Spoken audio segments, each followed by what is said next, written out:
In this video, we're going to talk about the center of mass. So the center of mass of a system is an average location. So center of mass, even though it has mass in the name, is not a mass itself. It is a location or an average location of all the particles in a system. And we give that location the coordinates in two dimensions, x of center of mass and the y coordinate of center of mass. So we should think of the center of mass as the location where if we were to represent the entire system as a single mass, the center of mass is where we would have to put it. So the location where we would put the total mass of the system represented at a single point.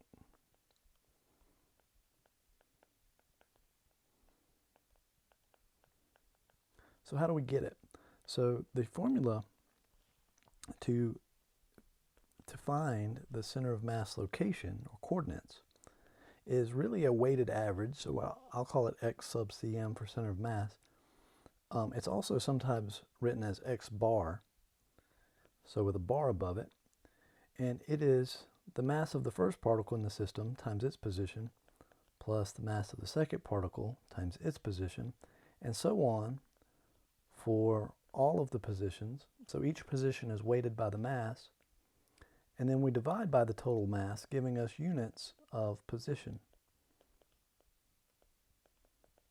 And we could do the same thing for the y component of the center of mass, or y bar, just by summing up the mass weighted positions of the y coordinates of each particle.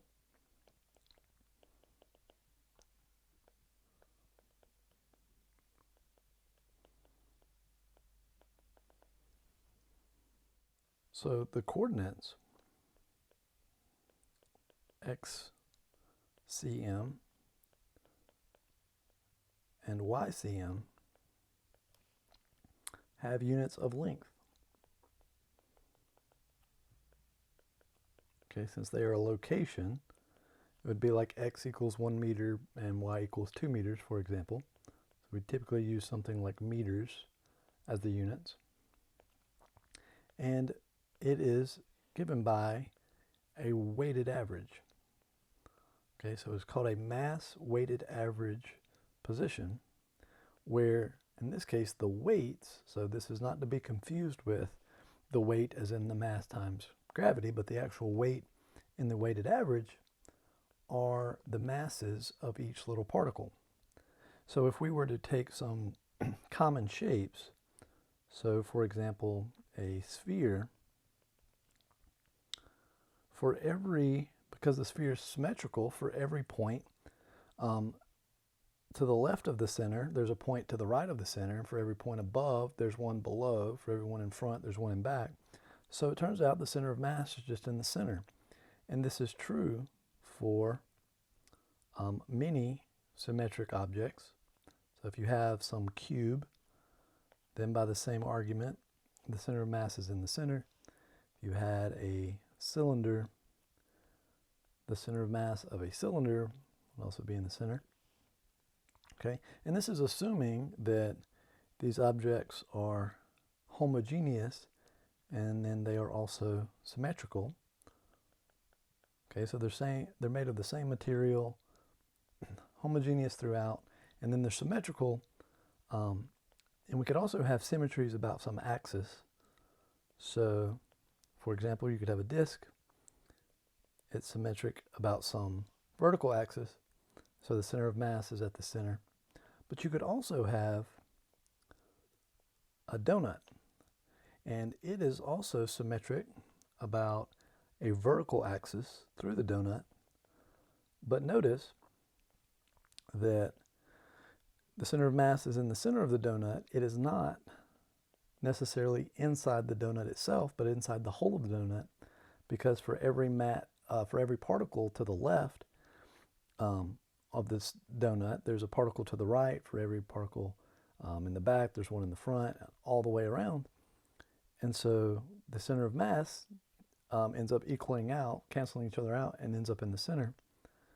And the center of mass does not have to be inside the object itself. Okay? So we can also define the velocity of the center of mass. So if we have a system made up of many particles, we can talk about how the center of mass of that system is moving. Okay, this is especially useful since we want to treat the system as though all of the mass is located at a single point. We may want to know how fast that point is moving. And so here, this is also given by a weighted average, and a mass weighted average at that. But now we're weighting the velocities rather than the positions.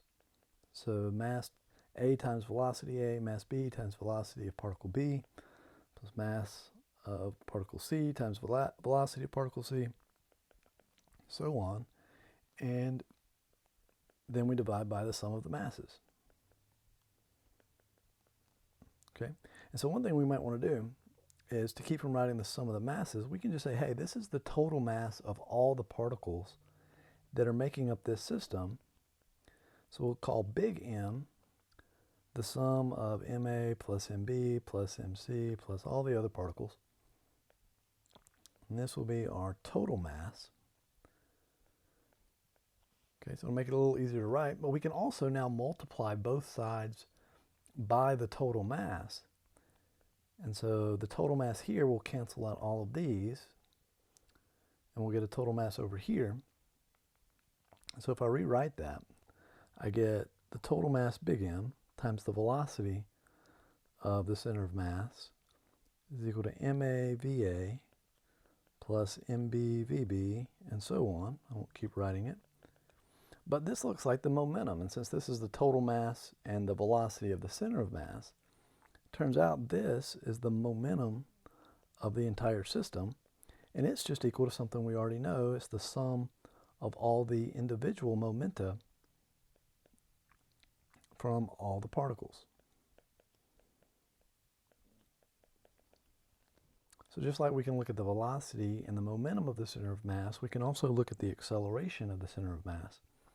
And so if we consider all forces that are acting on a system, so a system of many particles, then the sum of those forces, of all forces, would be the sum of all of the external forces from outside the system, objects outside the system interacting with all the particles that make up the system, plus all of the forces that some of the particles inside the system are acting on each other with. And so that we'll call those internal forces. And that's got to equal the total mass of the entire system times the acceleration of the center of mass of the system. Okay? And then we can invoke Newton's third law. So Newton's third law says for every action, there's an equal and opposite reaction. And actions and reactions, those are just forces. And so that's going to tell us that the sum of all these internal forces is going to sum to zero, because for every force from one particle in our system on another, that other particle has an equal and opposite force. And so if we add all of those up together, they will cancel out in pairs. So forces, internal forces,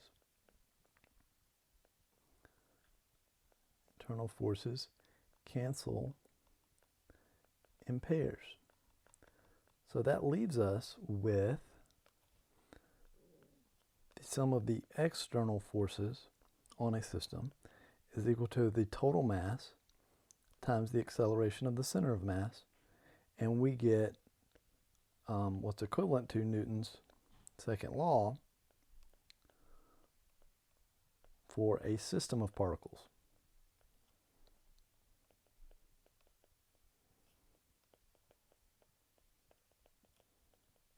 Okay. So in the first problem, we have object A has a mass of 3 kilograms and is sitting on the x-axis 0.4 meters to the right of the origin. Object B has a mass of 5 kilograms and is sitting 1.0 meters to the right of the origin. Find the center of mass of the two-object system. And then if object A is moving to the right at 5 meters per second and object B is moving to the left at 4 meters per second, find the center of mass velocity. So for part A, we want to find the center of mass position. So that's going to be mass A times the position of A plus mass B times the position of B all over their total mass. So that will be 3 kilograms times 0.4 meters plus 5 kilograms times 1 meter all over their total mass, 3 kilograms plus 5 kilograms. So we plug all that in, we get 0.775 meters, or maybe you want to round to 0.78 meters. Okay, now if we look at this, the halfway distance between the two would be at 0.7 meters. And our center of mass is a little bit bigger than that. So that corresponds to the fact that B is a little bit heavier than A. And so it weights the center of mass closer toward it. And so it's a little bit closer to B, or more than halfway to B. So now if we want to find the center of mass velocity, VA is going to be 5 meters per second, and VB will be minus 4 meters per second. So get the center of mass velocity, we need to weight the velocities with the masses. So MA times VA plus MB times VB. And then we need to divide by the total mass. So we'll get 3 kilograms times 5 meters per second plus 5 kilograms times minus 4 meters per second all over the total mass, 3 kilograms plus 5 kilograms, which equals 8 kilograms. And what we get is minus 0.625 meters per second. So just like in the center of mass position, mass B was a little bit bigger, so it shifted the center of mass location closer toward object B. In the same way, object B has more mass, and so the center of mass velocity, even though it's a little bit lower, is more in favor of mass B, and so mass B has a negative velocity, and so the center of mass is just a little bit negative because it is weighted more by mass B. In this next problem, we have a rod that is 5 meters long and supports two objects. The first object is 7 kilograms and sits at the far left side of the rod. The second object is 5 kilograms and sits 12 centimeters from the far right of the end of the rod. Find the center of mass of the two objects by first setting x equals 0 at the left end of the beam, and again with x equals 0 at the right end of the beam. So we'll begin by setting x equals 0 on the left. And so we'll write down our formula for the x coordinate of the center of mass. That's going to be mass A times A's position plus mass B times B's position all over the total mass. And so where we set x equals 0 to be is just going to determine what XA and XB are. And so for this first part with x equals 0 on the left, mass A, which is 7 kilograms, is just going to be at x equals 0, so it's going to go away. And then we'll have MB, which is 5 kilograms, and it's at a position 5 meters from x equals 0 minus this 0.12 meters from the edge, or 12 centimeters. And then we divide by the total mass. So 7 kilograms plus 5 kilograms. If we plug that in, we get a center of mass of 2.03 meters. Okay, so it's roughly, I'm going to say this is 2.5, then maybe this is where our center of mass is. And now if we do it again with x equals 0 over here, okay, I'm going to call left my positive x direction. So I'm going to put, let me just write my equation again, MAXA plus MBXB all over MA plus MB. So now mass A is 7 kilograms, and it is minus 5 meters away. Okay, so maybe I'll just leave positive x to the right and negative x to the left. And then plus mass B is 5 kilograms, and it is minus 0.12 meters. And that's all over the total mass of 7 kilograms plus 5 kilograms, okay, or 12 kilograms, okay. And this is going to give us a minus 2.97 meters, okay. And so now we have to start at x equals 0 from the right and go to the left 2.97 centimeters. So again, this would be now minus 2.5, and we would end up at the same center of mass. And what we can do is, when we shifted our x equals 0 to the right, what we did was we added 5 meters to our old x equals 0. So if we take this minus 2.97 and we add 5 meters, we end up with the same center of mass we had before. Okay, so they differ by 5, but so did our x equals 0. It's actually 5 meters apart. And so these two positions actually correspond to the same position along the beam. This is minus 2.97 from the right end, or 2.03 from the left, which are the same location. In the next problem, you're given the masses and xy coordinates of 3 spheres. The first is 3 kilograms and is at 0.4, 0.3 meters. The second is 4 kilograms and at coordinate 0.6 and minus 0.2. And the third is 5 kilograms at minus 1 and 0.25 meters. Find the center of mass location of the 3-sphere system. So we need to first find our x coordinate of the center of mass. So we'll take the mass of what I'll call sphere A, the first one, times its x position plus mass of sphere B times its x position plus sphere C times its x position all over the total mass of all the spheres. So we plug that in, we get 3 kilograms times 0.4 meters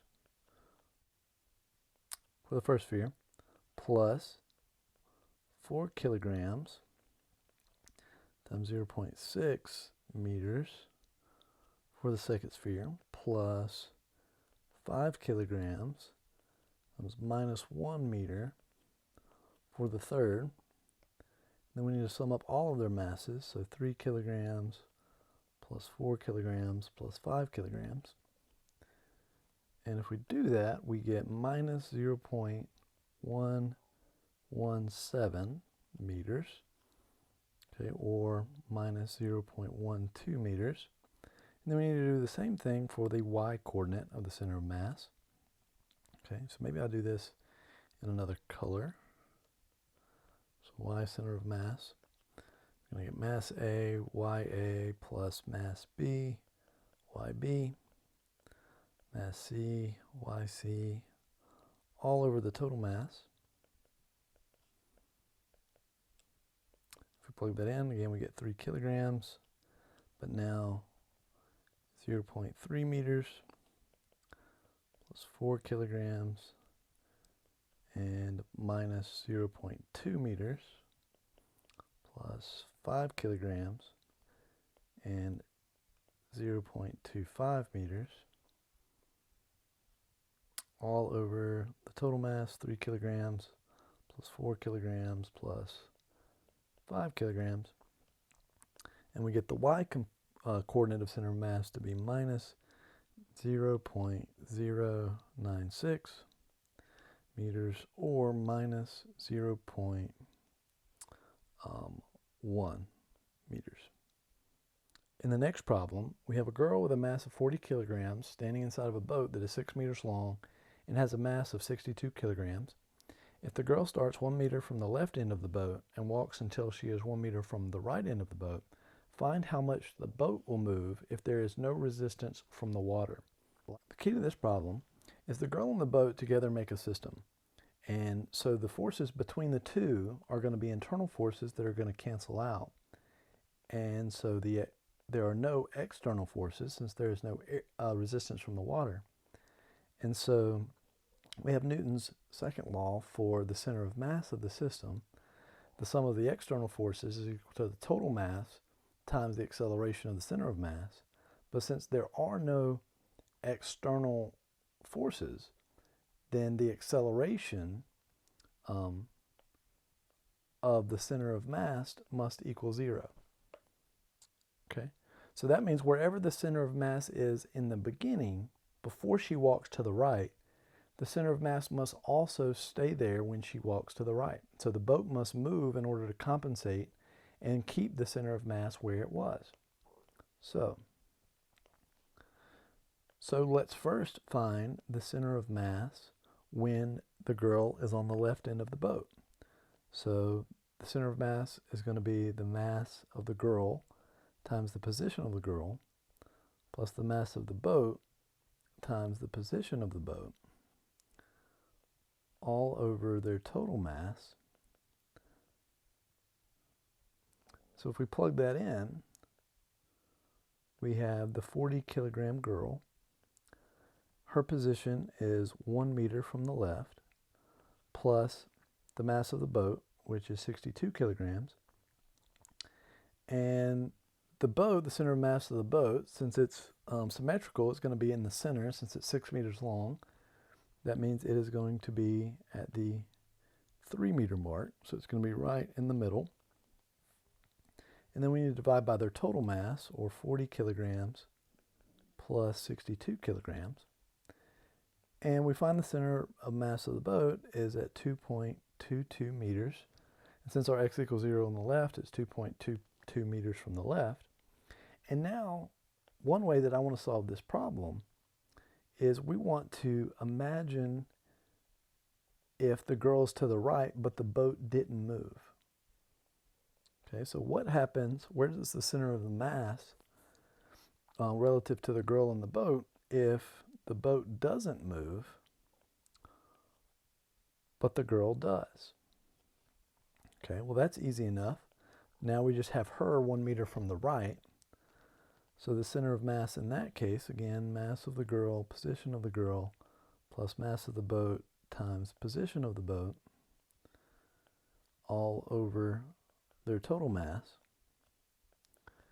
So if we do that, we get 40 kilograms for the girl. And now she is 1 meter from the right end of the 6 meter boat. So she's at 5 meters from x equals 0, plus the mass of the boat, 62 kilograms. And it again is at 3 meters over the total. So 40 kilograms plus 62 kilograms. And if the girl were to get to the other side of the boat and the boat didn't move, the center of mass would be at 3.78 meters from x equals 0. Okay, so in order for the center of mass, which would be at 3.78 meters, so somewhere over here, to stay at 2.22 meters, the boat needs to shift by some distance. So what distance is that? Well, we need to shift the boat plus girl system from where it would be at 3.78 meters to where the center of mass is going to stay, or 2.22 meters, to keep the center of mass the same, since we know it's not going to change since there are no external forces acting on the system. And so we need to take 3.78 meters minus 2.22 meters, and we'll get 1.56 meters. So the boat has shifted to the left 1.56 meters, while the girl has walked to the other end of the boat in order to keep the center of mass at the same location, or 2.22 meters from where we originally called x equals 0. This last problem, we're going to be calculating the center of mass of the Sun in the Earth system. So the Sun has a mass of 1.99 times 10 to the 30 kilograms and a radius of 6.96 times 10 to the 8th meters. The Earth has a mass of 5.97 times 10 to the 24th kilograms and is roughly 1.49 times 10 to the 11 meters from the Sun. Placing the origin at the center of the Sun, find the center of mass of the Earth and Sun system. Okay, so I'm going to draw a circle representing the Sun and another representing the Earth. And then I will draw the distance from the center of the Sun to the center of the Earth. Maybe I can position this a little bit better. Okay, so this is what we will call the center of the Sun will be x equals 0. And the radius of the Sun will be 6.96 times 10 to the 8th meters. Okay, so we won't need that just yet, but it'll be interesting to look at when we're done. So the center of mass of the system is going to be the mass of the Sun times the position of the Sun, plus the mass of the Earth times the position of the Earth, all over the mass of the Sun plus the mass of the Earth. So the mass of the Sun is 1.99 times 10 to the 30 kilograms, but we put the our x equals 0 at the center of the Sun, so it's just going to be multiplied by 0, plus the mass of the Earth, 5.97 times 10 to the 24th kilograms,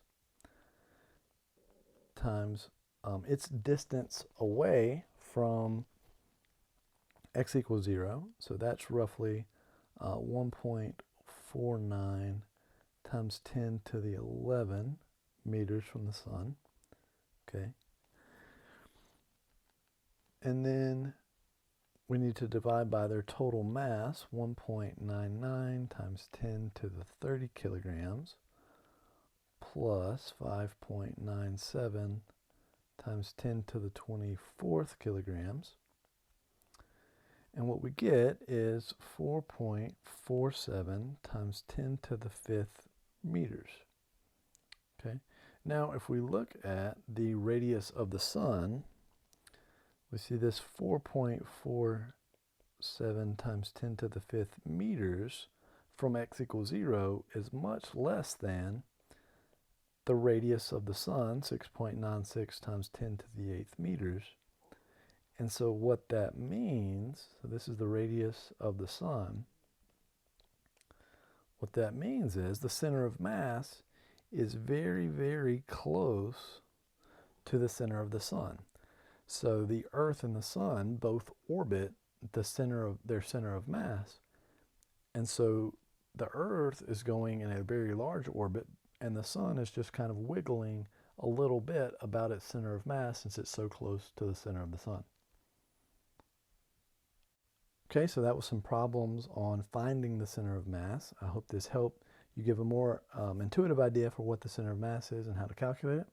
And I'll see you in the next video.